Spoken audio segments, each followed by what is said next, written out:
Converted man here. I've got Demolished Doctrine, better known as, or perhaps he is known as that, but his name is Richard Madsen. I think I said your name right. Did I say it right? It's close enough. Close enough. All right. So close enough. How's it going? How you doing? I'm better than I deserve, boss. How are you? I'm fantastic. I didn't know I was your boss. I don't get paid for that, but it's not about pay, but yeah. All right, if you say so. Thank you. So we spoke before, and I have the link for that in the description, and I'll be updating the description with anything that you provide me that you want to be linked to. Shout out, hi Math Pig in chat. He says oink. So that was wonderful. Thank you for that contribution. I'll be like, and the donation to money, because people throw money at me. Yeah, right. No. Oink is better than money. Oink is send his love to Richard. So he sends love to you. So that's very, very nice. So you, we talked last time. We covered a bit about this translation that you have of the Hebrew Old Testament, the Torah, although you don't I don't think you refer to it as the Torah in your writings here, if I'm correct. I do. Oh, okay. I thought I'd seen another word that you would use for this. Oh, well, the prophets are referred to as the Nevi'im. Okay, the Nevi'im, right. That's what you're thinking of. Yeah. Okay, that's what I'm thinking of. Okay, because I saw that and I was like, what in the bleep is that? So we're going to talk more about this, your process, your methodology, and I'm going to be asking critical questions about this. So we'll just get right into that. Now you have this. I'll put again, I shared the document before, but I'll put it again on the description if I didn't do that already. So you go 1 Samuel 16:23. Now you're taking this all from the King James version or a new King. Which version are you taking this from? Because I don't want to incorrectly assume what the translation is. Well, of course, the story of David and Goliath is much older than the King James version, being Torah or in the Nevi'im. That the definitions, the original words, are not directly translated into English because they cannot be. Okay. So any English edition of it that you read is going to be slightly different than the original Hebrew words. So I don't take it from the King James, nor do I take it from the 1537 Matthews, nor do I take it from the NASB, as accurate as it might be. But I take it from the original Hebrew words.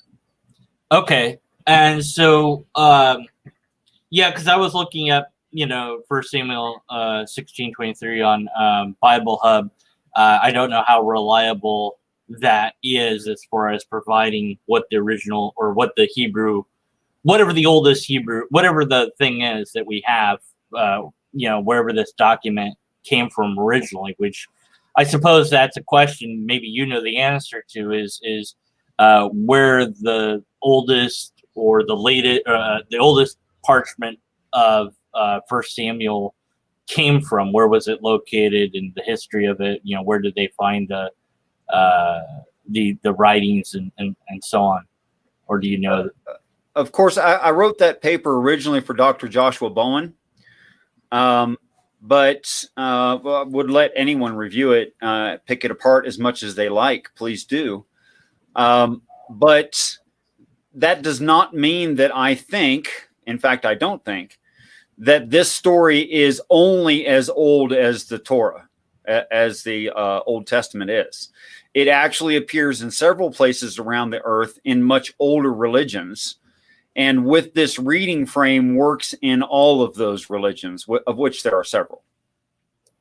Okay, yeah, right. But I mean, as far as what texts we know about and whatever. So there's some scroll or parchment or clay or wherever they, I don't necessarily know from the, pulling from my head of where Samuel was located originally. I didn't know if you knew that, or I suppose it's not really relevant for the translation per se then.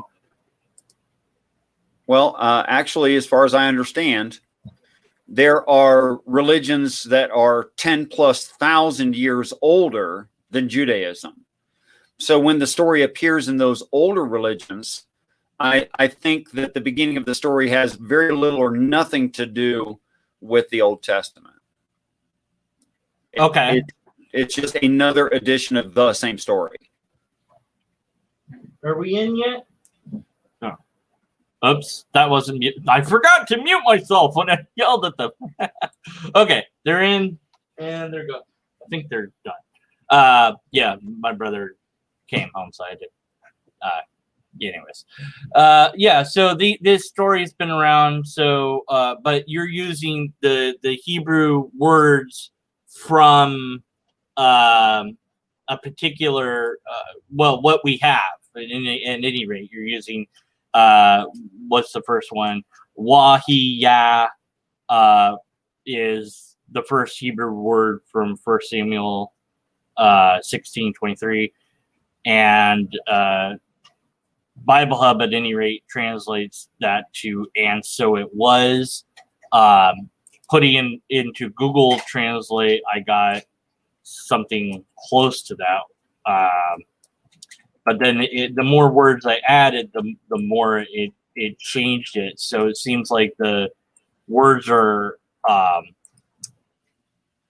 the English was "and there was," according to Google at any rate. But the more words I add, the more it changes. So it's like the words are dependent on the other words of how you read them. So it's kind of like, I'm not really sure what it's like, but but as you add, the more Hebrew words, it becomes the translation changes because of the context of the words, I suppose. That's exactly the word I was going to use if you did not. Yeah. I was trying to think of if this was like Japanese or not, but I don't, I'm no linguist. So what am I looking at? Let's see. I wish if I share my screen, will it turn off? Let's see. Here we go. Wow. Okay. Yes, we can do that. All right. Wow. That's really, really small. So you went through this verse word for word, and you took the Hebrew of the first word there, wahiya, for example, and you somehow just got to the conclusion that rather than the translation given of "and so there was," that it should be translated in this other way. So how did this come about? What was your method to deciding which words that this translated to, or however you want to put that? Well, although inquiring about methodology is a genetic fallacy, still I would respect you by answering that. The methodology that I've adopted is I was given a reading frame to read the Bible with, including this story. And in that reading frame, it indicates a different set of situations, a different description.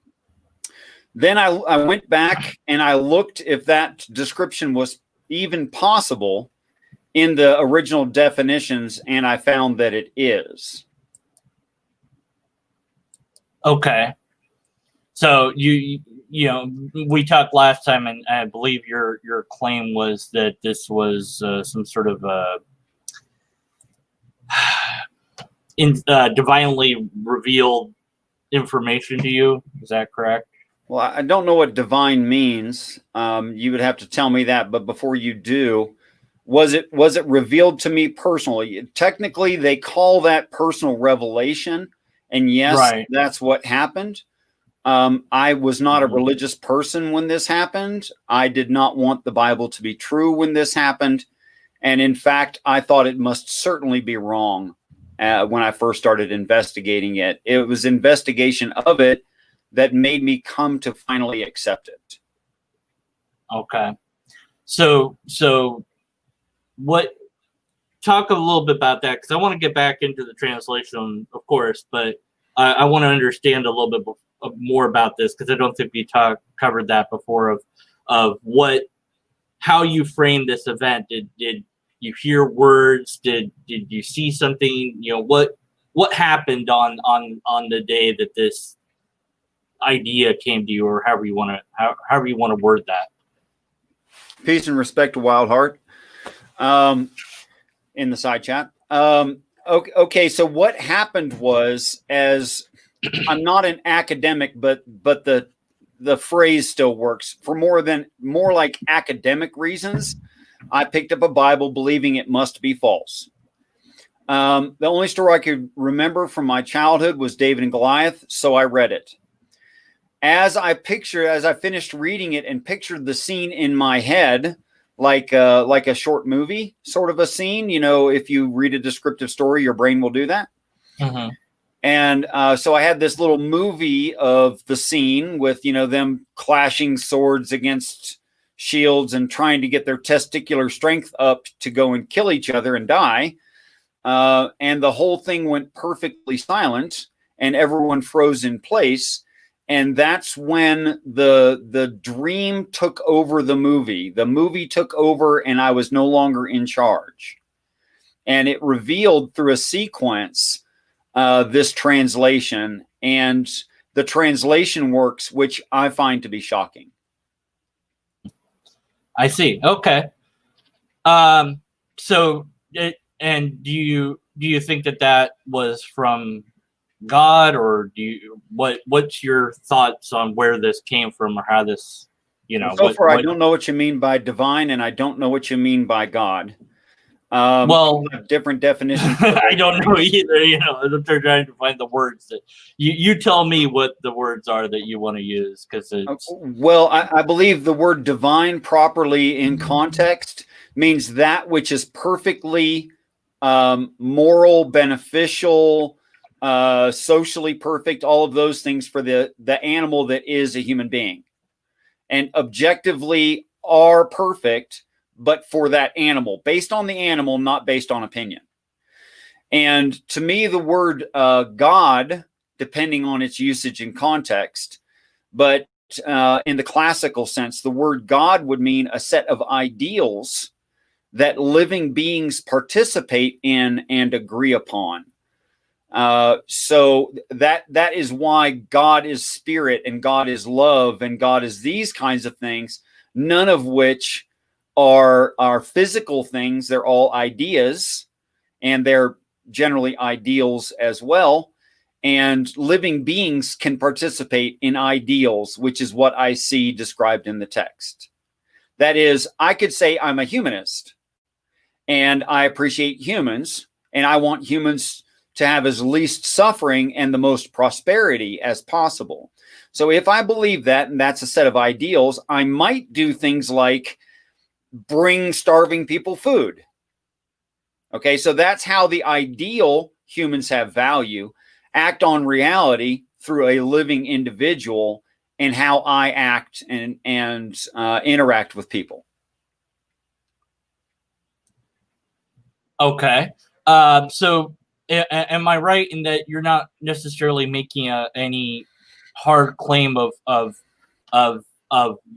what was happening to you in this moment? You just know that, you had this vision, this whatever. You're not saying that this is necessarily coming from Yahweh or Jesus or what have you. That haven't gotten close to that far. No, just in the first experience, there's nothing that would make me assume where it came from, except for that the source of the information was a consciousness. That's all I could really say about it at the time. Okay. Okay. Fair enough. I just wanted to make sure I understood that, and of course, and other people understood it, so that I'm not, I think to automatically assume things like supernatural and Yahweh or Elohim or any of those Christian terms would be an assumption. There's nothing to show that's true. Right. Well, I mean, I mean, we're dealing with the Torah, so it's like, well, you're obviously this guy's talking about Yahweh, but you're not, and Not necessarily, no. You're right. And so for all we know, this could have been some brain aneurysm or whatever. And I don't seem to have any defects that would indicate some kind of injury, and I've never taken hallucinogenics in my life. Right, but I'm just saying that I mean, it could have been anything that we could think of. Well, actually, it can't. It can't be just anything we can think of. For the same reasons that we validate any kind of information, it can't just be anything we can think of. No, that's not true. Okay. Things like brain aneurysms, strokes, things like that, don't cause a person to have new information that's valid in reality. That doesn't happen. Okay. Fair enough. All right. So let's go back to the to the thing here, because I want to. Whoopsie. Well. Okay. So back to the translation here. So, taking this, what do we want to call it? Do we call it vision that you had, or what's the term you want to use here? Vision works okay. Okay. So you took this verse and word by word from the Hebrew translated it to different English words. No, this is an extremely literal translation. That's what you're looking at here. Okay. So what makes this an extreme literal translation from the Hebrew? The first Hebrew word of wahiyai. Let me see if I can put that on the screen. This is very difficult to get all this up. You had it in on my view and on the YouTube screen. You had it just fine. Okay, so here's from the Bible Hub, and so the first one, according to this, and maybe this is wrong, So I'm guessing that I have no idea how to pronounce this. Wahaya, and so according to them it says, and so it was. As if something happened. Yeah. Past tense happened. Okay. And then according to, I wish I could just flip it easier than this, but this is what it does. So, and then according to Google, that particular word goes to "and there was." So your translation of that particular word is, if I can find it now. And so it happened. Something like "and so it happened," or "it happened." Right. Now, okay, the verse can be crossed over. Well, you have the whole sentence as crossed over, calamity, etc. No, that's not the same word. Please start at the beginning of the sentence. Let me pull that back up here. You're jumping ahead. Okay. What did I skip over here? Because it's. I don't know where you went there. Sorry. Okay, so here's the criticisms, and so verse number 1, Mercury releases. So 1 Samuel 16:23 came to pass. So keywords from this verse. Yeah. So pass. Okay, so here's the first word, which was the wahiya. Instead of saying you're saying that this equals Crossed over. crossover. That just means something transpired or happened. Why is that more literal than pass? It literally says to cross over at the beginning of the definition from the Hebrew. It literally says to cross over. See, right there it is. Abar, a prime root word meaning to cross over. Okay. But that's, why does it say on the Bible? I told you I went back to, this is the root of the word. Uh-huh. Okay. I mean, failing of Strong's exhaustive concordance appendix only and no association to where it was used, and including 10 different definitions. I'll be selecting definitions that are suitable within the context being presented here when this occurs. Right. So the Bible Hub just has it as so it was, because To crossover is the same as so it was. It just means something changed. Something happened. That's all it means. To cross over is an extremely literal definition of that word. But I'm guessing, and what I'm trying to ask is how we determine what's the most literal version. Is it just like the Hebrew scholars who have defined these words? Okay, is there, like, do you have in this document a list of these Hebrew scholars? I don't think that's necessary. They're widely accepted from Strong's exhaustive concordance, from Gesenius, at several sources. People refer to the same thing I refer to. Scholars who know what they're doing, and I'm not a scholar, do refer to these same manuals for these same translations. I'm just using standard translations. Uh-huh. Well, why didn't they come up with the same thing that you did then? Because of context, because of reading frame. I see. Okay, so then after doing that, basically selecting different words, each and every word you found its exact translation, and you go over each of them in quite some detail here. I just copied exactly what the accepted scholarship of the actual words means. That's all I did. I didn't. Right. I mean, I think the interesting part of this is not that I copied a bunch of definitions. I wanted them to be available to people so they didn't have to go look them up themselves. But that's not the interesting part. The interesting part to me is this very direct translation. Calamity happened as a violent exhale. Elohim from above pressing down on Saul. Mercury started a journey, pulling the strings, causing the solar ejecta, relaxing Saul from producing more. Now, all that's plausible in physics and science. That's really how solar ejecta works. That it can be encouraged by planetary alignments, and that when a solar ejecta happens, there's not going to be another one immediately following. You did say here that the verse can be directly interpreted as this following: crossed over, calamity, violet, exhalation, Elohim above pressing down, asked to boil, to journey, to twang, to thrum, rising of light, asked to breathe freely, exhalation, to turn off, asked. And then you say, in modern English, this would read as the following.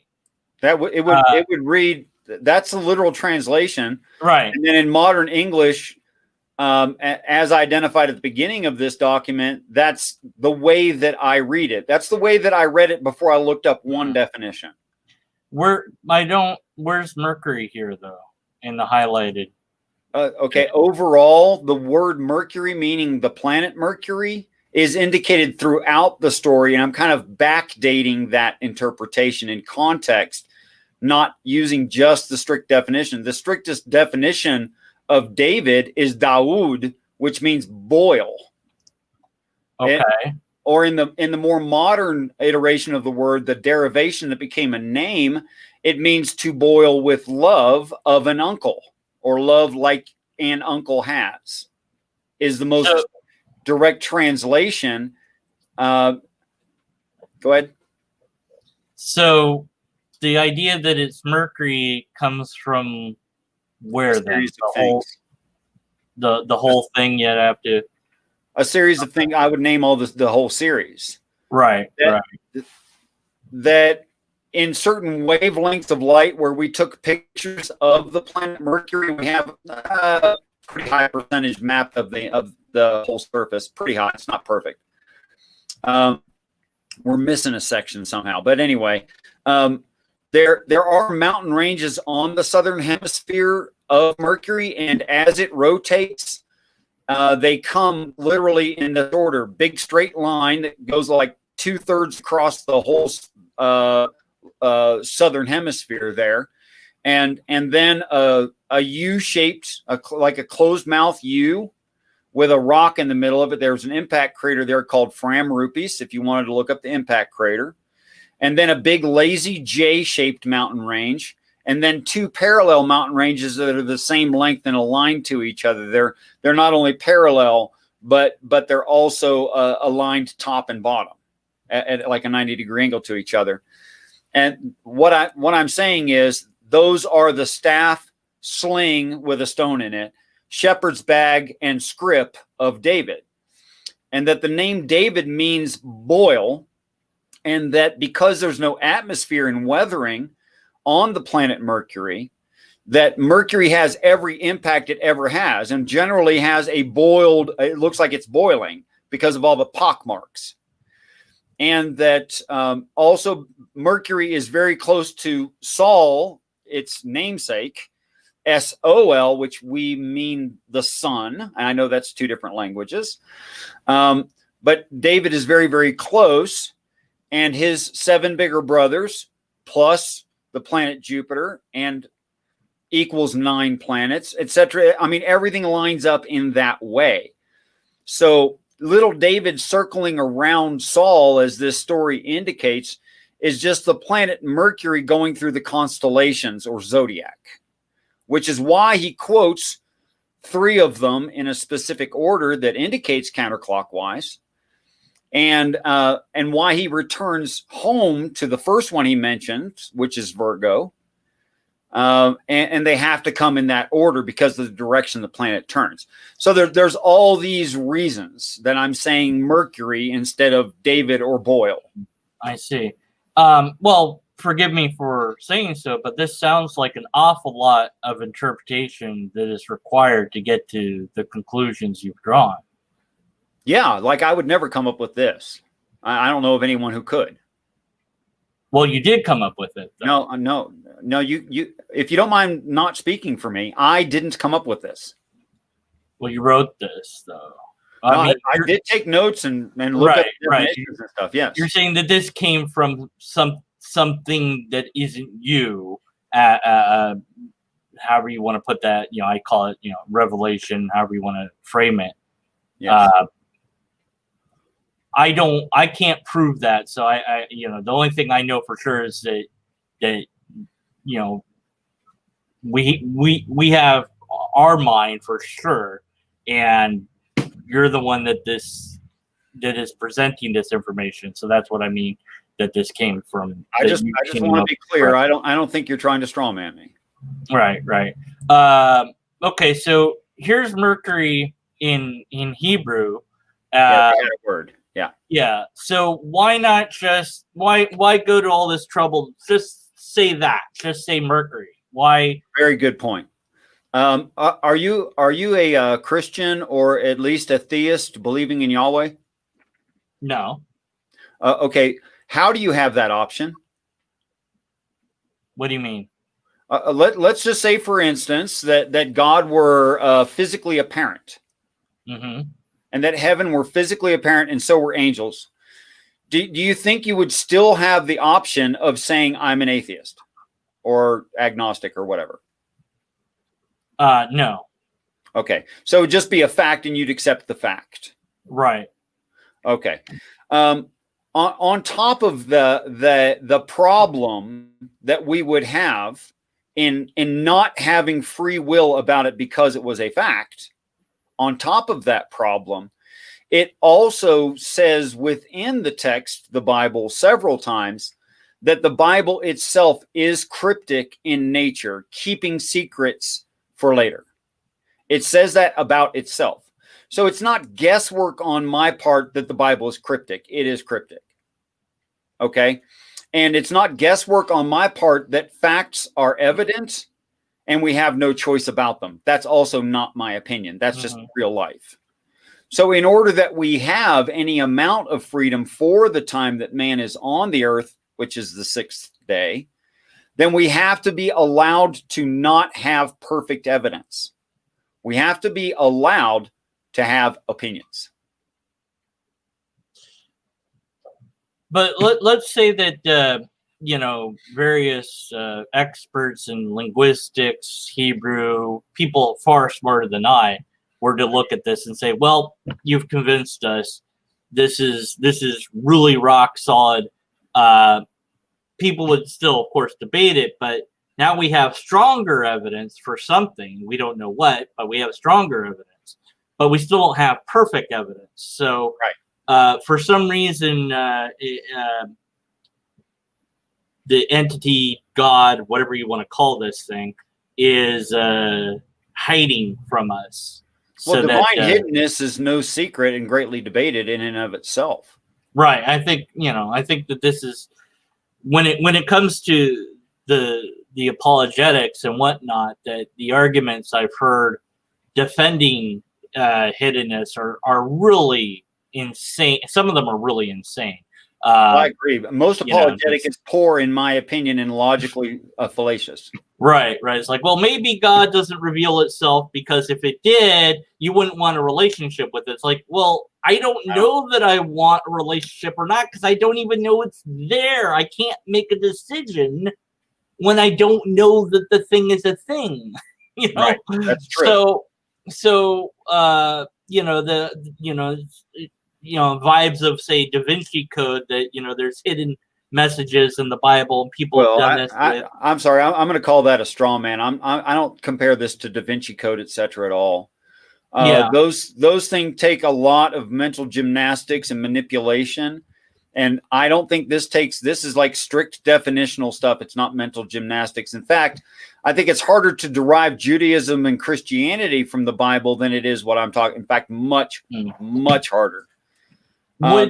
It wouldn't make sense at all to call a human being who didn't have a wheel a rolling migratory. Human beings don't roll as they move forward. Okay. And certainly the Philistines, although they were migratory people, didn't roll to migrate. In fact, they used pack animals. Okay. Pack animals also don't roll.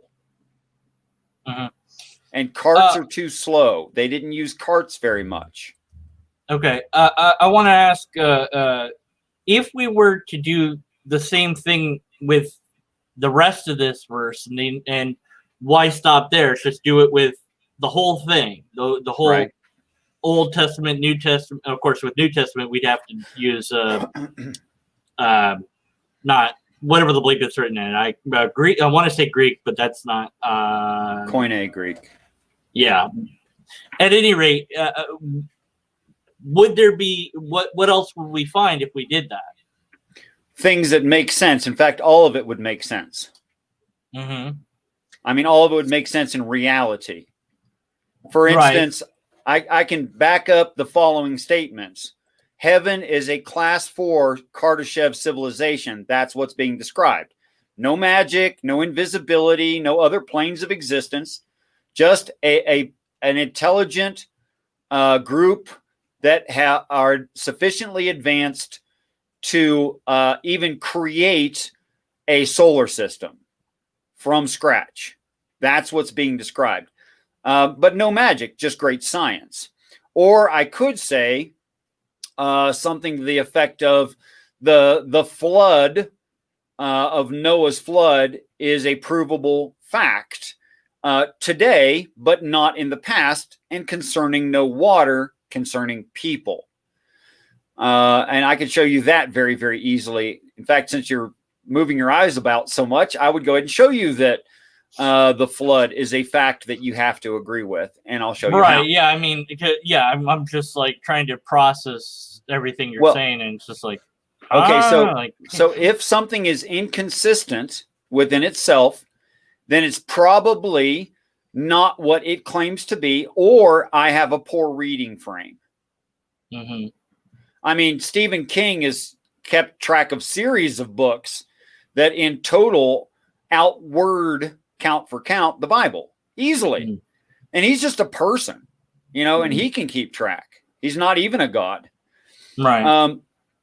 So if the Bible isn't consistent within itself, I think it should be thrown away, which is some of the reason that people have thrown it away. And I agree with them. Okay. Yeah. If it's inconsistent. Right. Well, but if you don't mind, I haven't made my point. Sorry.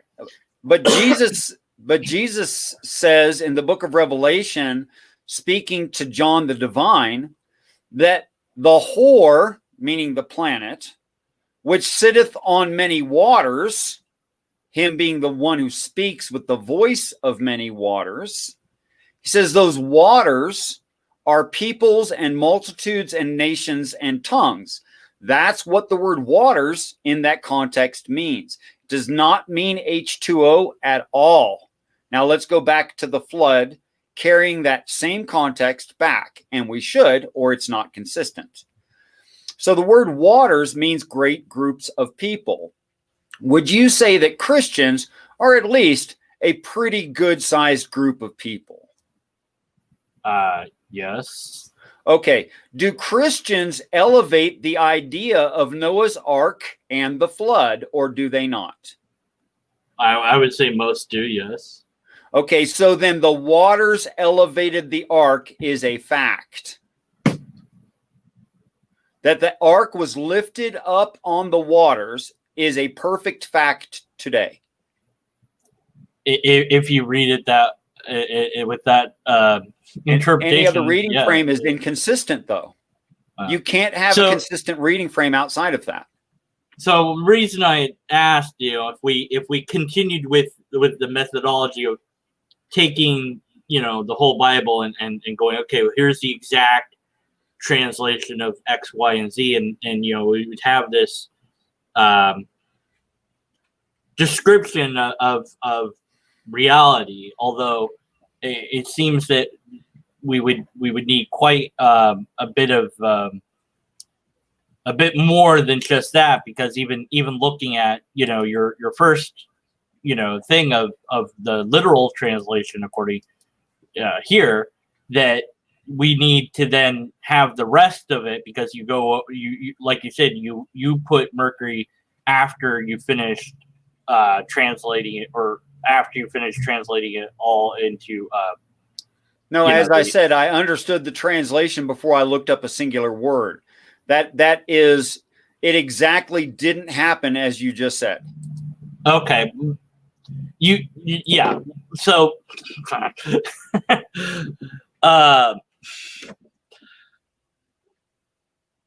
how do I put this then? Okay, so in any case, if I was to attempt to do this, because I have not been given any sort of idea like you did, like you got, I would just and I went verse by verse and said, okay, here's the most direct translation of this, and then say, okay, well, I'd have to have the things that came after, because this particular verse by itself doesn't tell me about Mercury. I have to read further to understand that it's talking about Mercury. For me, well, how long has this document been in your possession, approximately? Have no idea. More than a week. Yeah. More than 2. Mm-hmm. More than a month. Right. Okay. Have you gone through and read all the extremely literal translations and tried to come up with a story that's true in reality? Have you tried that? Because you just suggested you could. I'd like to see you do that. What do you mean? You said that I came up with something that makes sense in reality and is plausible physically from this. And you were suggesting I could come up with anything. I recommend you do that. Go ahead. Well, I'm just trying to understand, again, the methodology, that if I wanted to, or somebody else. The methodology is I had a translation. I had no previous knowledge of, no real serious knowledge of astronomy, the mountain ranges over Mercury, the moons over Jupiter, the chemistry of the moons over Jupiter, the chemistry of Jupiter itself, coronal mass ejections, never heard of that as far as I know, and several other things that are in the story. Nor was I a Hebrew scholar, nor was I a biblical scholar, nor did I care. Right. Okay. What I'm trying to say is that if I or somebody else wanted to do something like this, we haven't been given a roadmap to follow, if you will. Nothing's been projected into our heads to do that. So if I took, the thing after this story, the whatever comes after David and Goliath, I don't remember now, but whatever that was, and said, okay, here's the literal translation, and put all that out, whatever that would be, and then say, okay, what does this say? How would any of it make sense, or would I need additional interpretation beyond that? No, just seeing the whole Bible as cryptic, prophetic animism is the solution to the entirety of the text. You don't need a different contextual reading frame than that. That solves all the issues. So I guess what I'm trying to ask is, could anyone else do this? Could anyone else find, and again, I don't know what literal translation exactly means, because again, when I put it in, say into Google, that first word, it just says, and there was, right. Or I could pick the one from, and it was, and so it was, or I could, it's also, according to the Bible Hub, it has different uses of this word. So it could be become, it shall come, and so I could pick any of those and say, well, that's the literalist translation, but, and I don't, and, or I could say, well, these scholars agree that this is the most literal translation of it, and therefore that's the most literal translation of it.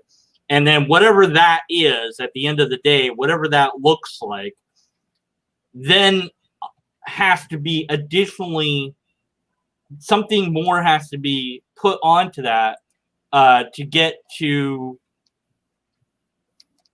a place where it begins to make sense, I would think. Now, again, I haven't done that, but I'm saying that if it was done by me or someone else, what we would get is the first bit here that you have, the crossed over calamity. We would get that at best, maybe. But maybe we wouldn't get this next bit. We wouldn't know how to get Mercury from, even if we had, but if we had the whole thing, like, and you said the you have in this document, if I'm correct, the full literal translation, like all side by side. Is that correct? Or you just changed the question at the end of a very long diatribe. Sorry, if you don't mind, I'd like to answer the first question. Yeah. Right. That okay. So let me redo that then. That we have, the first question was that what we could what I or somebody else could come up with would at best be this first part, and then we would be missing, I think, I don't know, the next bit of trying to find. I was already ready to answer. Yeah. Okay. So go ahead. I just want to make sure So you did a word search on the etymology of some of these words. And you said the more words you enter from the text, the more it changed the meaning. Right. Is that something you said? Because I recall you saying that. Yeah. If I put it in each word into Google, it goes from and there was, and then the next word when you put that in, which is vinyl whatever. Oopsie. And this is just using Google Translate, which is, not very good. Probably. If you don't mind, I'm ready to answer that. Yeah, go ahead. So anyways, yes. So then you referred to context. You said it was changing the context the more words you put in, and you're right. It does. Mm-hmm. Okay. And that's how I answer your question is how did I come to this context? Well, I came to the context as necessary repercussions of the vision, but the definitions all work overall in this context. Mm-hmm. Well, since the rest of us lack this vision, the best that I could do if I did the same thing, it seems, would be the first bit, the crossed over. I wouldn't be able to come up with Mercury, perhaps. I don't know. Maybe, perhaps you wouldn't. Yeah, so I would just be like, well, okay, I did this really hard, work of translating, and here's one thing that it could mean, and it could mean this or whatever. And it's like, well, all right, or it could mean what we have it in English saying. That's also obviously one interpretation, because otherwise it wouldn't be there, right?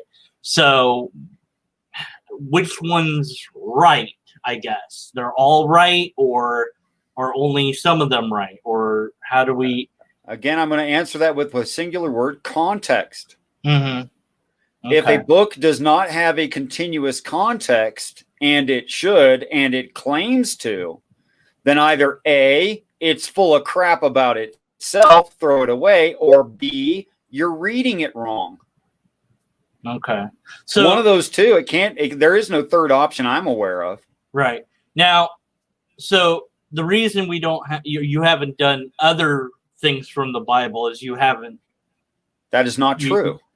Or have you? Okay, I don't know. Okay, sorry. I'm assuming this is the only one you. My bad. So have you're welcome to assume it. It's just yeah. Not I'm sorry. I'm sorry. So have you done other things from the Bible besides the David and Goliath thing in this? What topic did you want to talk about? Just name something. Well, I mean, have you done this same sort of translation with other things, or received visions about other bits of the Bible? I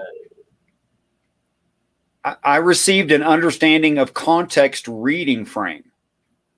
Okay, that works throughout the text, which is a solution to all the apparent problems that people justly profess, that is proclaimed and espoused by Christian doctrine, which is why I call my channel Demolish Doctrine, because I believe the doctrinal views are objectively wrong. They must be. So could you produce a new Bible, if you will? Well, I'm afraid that if I did that, it would probably be a life's work. And I don't believe I have that kind of time. I don't have the inclination either. Although I see justified ways to understand all of the texts that are true in reality and coherent and consistent within itself. I would give another example. Aside from the flood not being water, but being large amounts of people, I would, let's see what's good. Slave laws. Slave laws are real good, right? People hate those. The word father within the text, there's a hard, fast rule: call none the father but God. And you look up the word father in the slave laws, and it literally means father or chief, okay? Or chief person specifically. Now, the variation of Aub into Abba means the chief father or God. Now, the word master in the slave laws means literally sovereign. But the Bible claims there's only one father and only one sovereign. Those would be God and Christ. Now, if the Bible is consistent, what's being discussed there is whether or not the Bible saved the person, as in Old Testament, or Christ saved the person is the discussion, and has nothing to do with enslavement of humans, which is why there's really weird things in the slave laws. Like, if you don't like your master in the year of Jubilee, you can just leave and you can return to your father. You can decide that the Old Testament saved you and Christ didn't.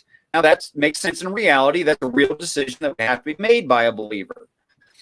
Or that a slave can be a permanent inheritance. I'm sorry, human beings in this state are not permanent. We die of old age. The only way you could be a permanent inheritance to your children, and by the way, people's average lifespan is about the same. They wouldn't live through several generations. That would not happen. Is if the person lived forever. That is, they were ascended and perfected in heaven.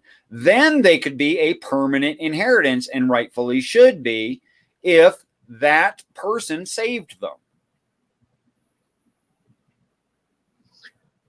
Okay. I don't have anything to add. I don't think I have any well, just critique it. Just critique it in logic. I'm not asking you to believe it's true. Would it make sense if it says the Father means God and the sovereign means Christ, and it always says that the terms sovereign and Father must mean Christ and God? Would you agree with that?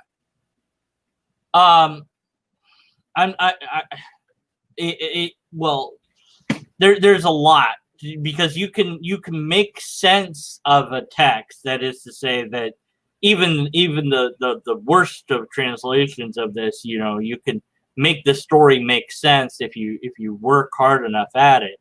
Okay, now that is a straw man. What I said was there's a hard, fast rule in the Bible that says, "Call none the Father but God." Are you aware of that line? Not anymore. No, it's a quote by Jesus. You can double check me on that. That's a hard, fast rule in the Bible.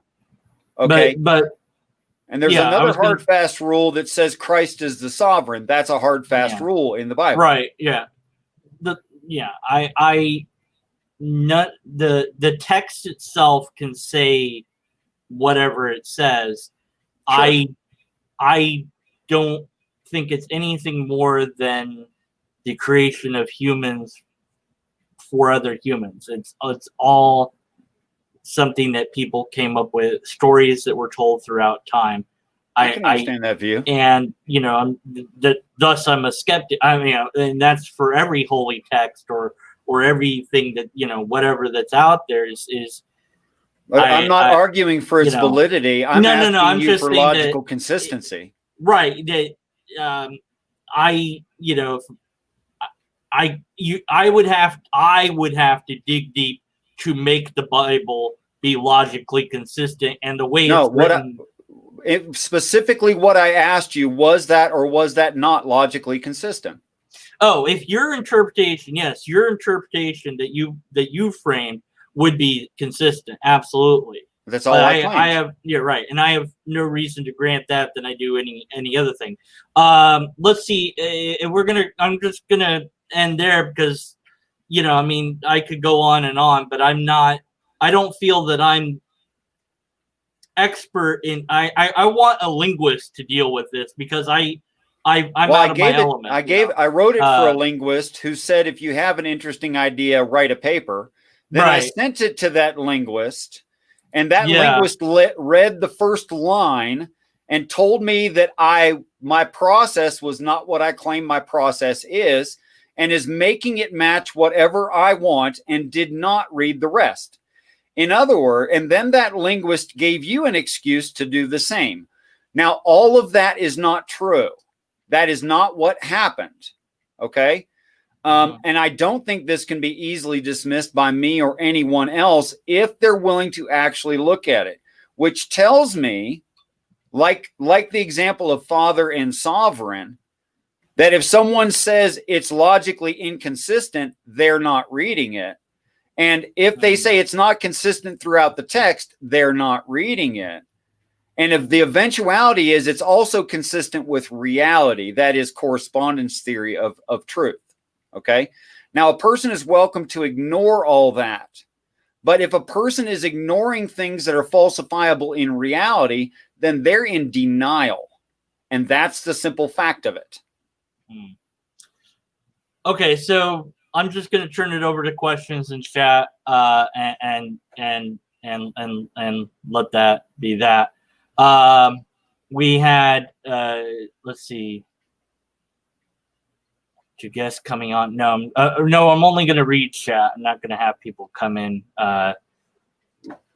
Let me go. I saw somebody. He was asked. Okay, so Andy.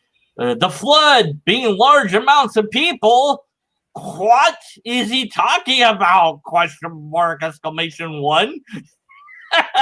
So he missed that whole bit there. So I'll recap it, and then you correct me if I'm wrong, so that I can display that I was listening a little bit. So by flood, we mean there's a lot of people, and they are holding up the ark, which is the story of Jesus, the Bible, etc. It's at least the story, if not more. Yes. Right. So I guess he's asking, how do we get people from flood? How do we know? How did we get from the what we think of water, flood? To that doesn't mean flood. It actually means a lot of people. How did we get to that? First, I would say, love your French fries. You could tone back the spice a little bit, though. It's a little bit much. It's pretty good, though. I like them a lot, but I can't eat like a whole bag of them. How do I get there? It's a direct Bible quote. That's how I get there. Saying that the whore who sits on many waters already being plural in the ancient Hebrew, like it is today in English, there's no reason for the S to be on the end of the word unless it's talking about something aside from H2O.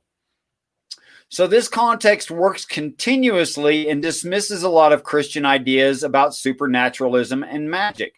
For instance, Christ walks on the waters, means he's a leader of people. He speaks with the voice of many waters, means he speaks for the people. That the Spirit of God moved upon the waters, means God influences people. Now, I think I should at least think that is a consistent view of what the text is claiming of itself and is plausible in reality. Okay. Another sort of, well, this is more of a statement than a question. I guess Andy is trying to ask if you're under, or we are under, the Old Testament laws.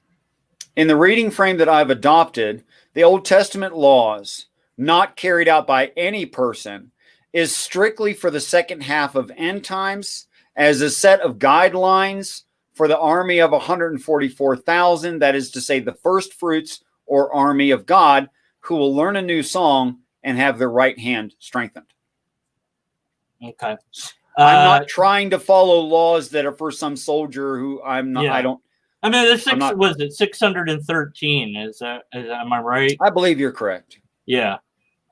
Sometimes my brain says 14. I'm like, I think it's okay. So yada yada yada yada yada yada. Says, question, can Mr. Madsen share more on his decision to reject something that could have be possibly something that would be seen as his life work? Yeah, I'm not a great typist either. I'm not going to make fun of the person. I am, even though I'm horrible with it, but Well, you're doing entertainment. I can understand. Yeah. I'm not doing entertainment. I'm not trying to insult anyone. I'm just having a little bit of fun. Yeah, go ahead. And yada yada yada. I have read some of your comments in the side chat as we were going, and I thank you for what appears to me to be honesty. Can Mr. Madsen share more on his decision to reject something that could have been possibly something that would be seen as his life's work? Yes, I don't think I have enough time. I believe that we are relatively close to the beginning signs, and the absolute first sign, which I've never heard a Christian talk about, but is in the text, will be performing its acts between now and 2023. So that being the case, I don't think I have time to like write a paper on everything concerning this reading context. Although speaking is much faster, I do invite speaking about it.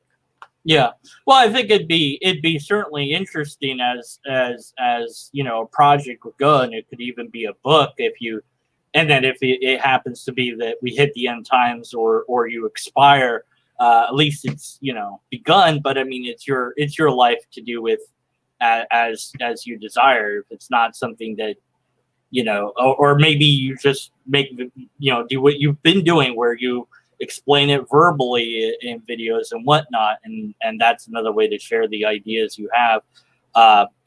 They're all valid ways of sharing information, I think. So okay, so deconverted man question. Now, I don't know if he's asking me this or you this, but bigzebra.com. Not sure I want to go to that website, but at any rate, if we wanted to learn more about how you understand the Bible, can you recommend a book for us? If you're asking me, I don't have any particular way to understand the Bible. I don't have any particular book that I would recommend because I don't care about the Bible anymore. I'm not a Christian. So I used to believe in all that stuff. But I don't have any particular book to recommend on that. Richard, do you have a particular book to recommend on how you understand the Bible or how we should understand the Bible? I know you like my answer. It's like, I don't care. Yeah, I think he intended the question for me, knowing that you call yourself Deconverted Man and wrote as such. Yeah. So it makes sense to me logically that he was not asking you actually. What I recommend to you, Big Zebra, is that you read the Bible and use it to translate itself. And the key that I received that works for me is simply this, that it's cryptic, that it's intended to be encoded for a certain amount of time, that it's prophetic, that it's only talking about end times and nothing else at all, which is why it's historically inaccurate, although it uses some history and real situations, and that it's animism. That is, it uses natural surroundings and things we understand to describe things we don't understand. And I would devote any amount of time you needed to describe that in full, although cryptic prophetic animism is a beginning explanation of every religion around the planet. Okay, we have from Wildheart 666. What hair?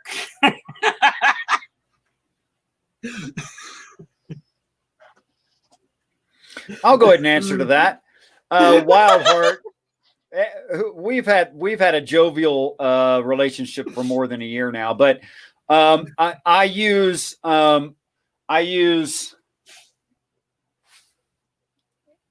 color silk dye, which is women's hair dye, to make the red tones. I am naturally gray now, although I used to have red hair as a youth. And I would get the number off of it if you really want to know, so you can know the exact tone that I use. And I comb it about twice a week. Those are the two things that I do that are special. I couldn't even read the question. It's just funny. I'm like, yes, my beard, you can tell. I don't know if you can tell it's gray. And getting some gray, yeah. Well, yeah. Not good at that. Let's see. Nope. Let's see. Okay. What do you think of universalism? I think universalism falls short of the truth. Being accepting of everyone else's religion is not accepting that every religion is the same. Okay.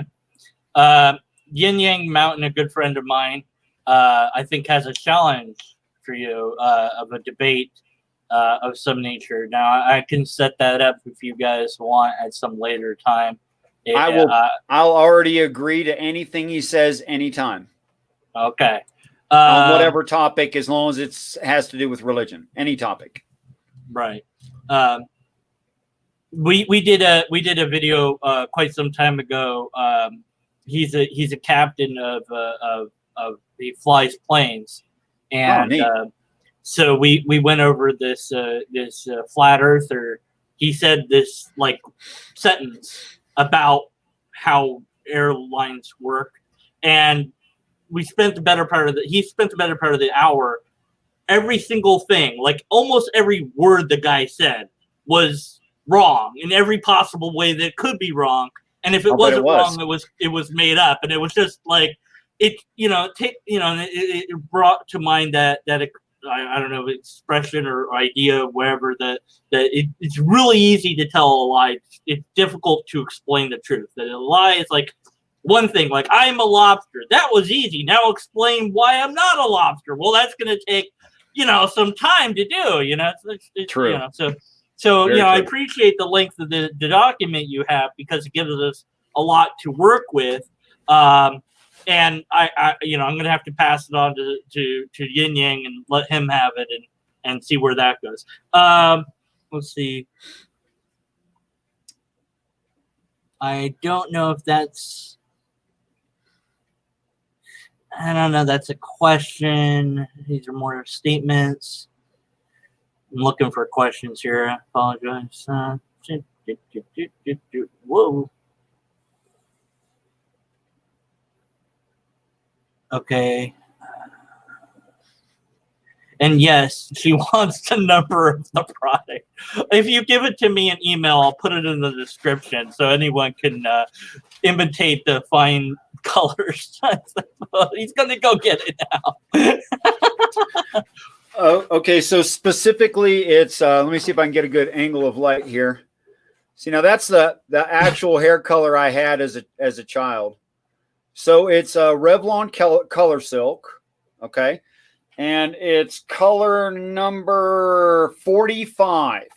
45. All right. There you go. So there you go. Now that the dyeing your hair will not make you as pretty as this woman. Not sponsored, by the way. Not sponsored. Disavow. No. Disavow. Not sponsored. I'm not sponsoring it. I'm just saying I like the product does what it says it will do. Hey, look, if they want to sponsor us and give us money, that's fine. We'll take it. I would recommend that you have to double the amount of time it's on your hair for a beard that's tough like mine. Okay, I'm going to read this silly question and answer it because why not? If Jesus challenged the Holy Spirit to Indian wrestling, when he win at least 2 falls out of 3?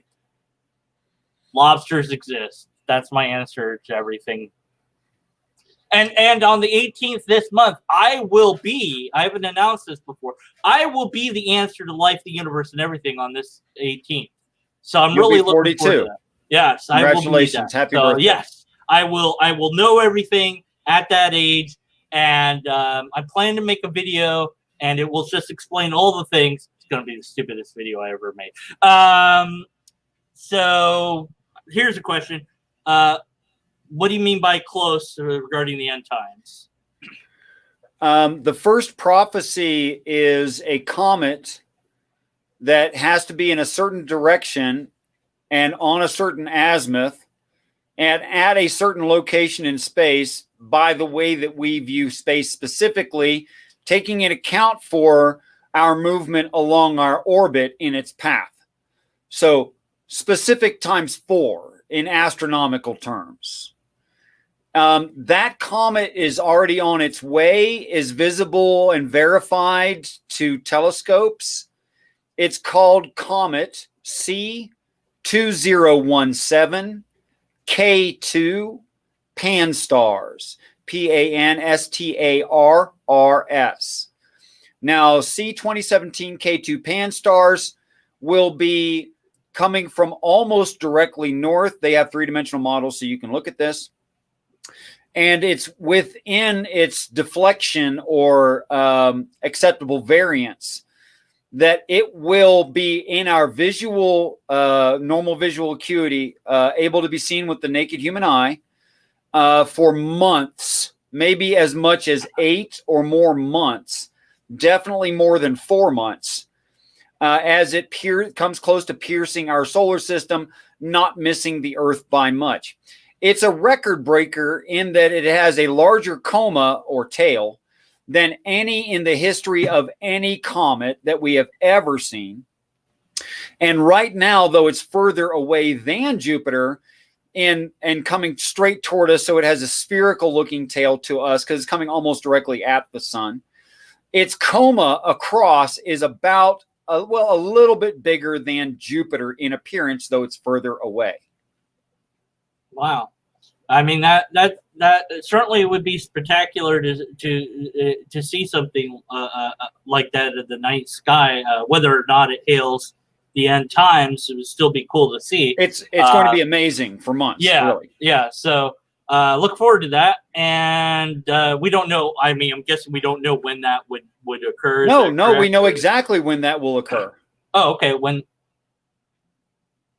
Just look up the 3D model by the name that I gave you. Okay.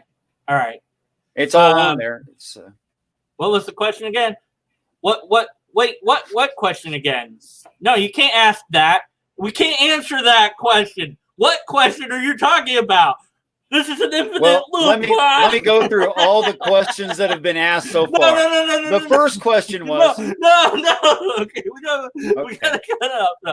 All right. Well, thank you, Richard, for your time and energy and going over this.